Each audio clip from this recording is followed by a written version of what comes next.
Doug and Darla Thornton truly live by our code of values. They strive every day to respect others, have integrity, and focus on the needs of their customers. What an example these two are for all franchisees, not just Mr. Electric, but the Dwyer Group as a whole. I appreciate and admire their open door policy to the other franchisees in our network. We don't know near as much about the electrical business. This was all, I to this day can't do more than change a light bulb. And we were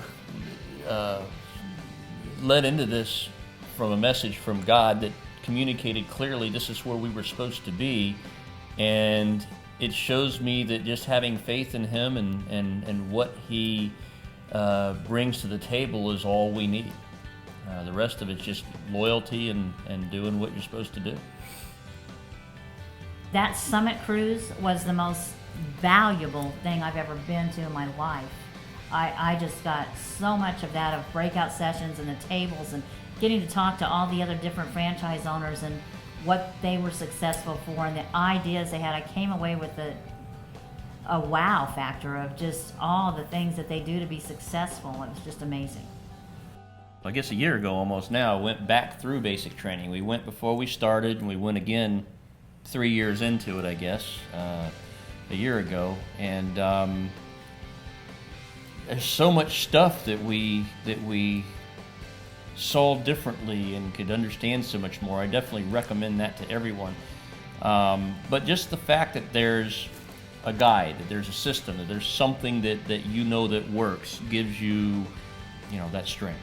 They're not the same as any other electrical organization because they're background checked, they're in uniform, they are the elite. They do everything completely different than any other electrical organization that I've ever heard of. They take care of the customer fully. Our crew is convinced that they are the Blue Angels. Yeah, they are. And when you start, if you don't really put yourself into working the plan and working the business, it won't go. If you don't live it. And you have to live it, and you might hate it, but you really learn to love it if you really put together your team and you enjoy it. You can watch people grow, and that's just what's fun about it. Well, we've got our business to where it can continue to grow, but requires a less amount of our time and energy. We don't have to work 24/7 now, and we can go out and pursue some of those family goals.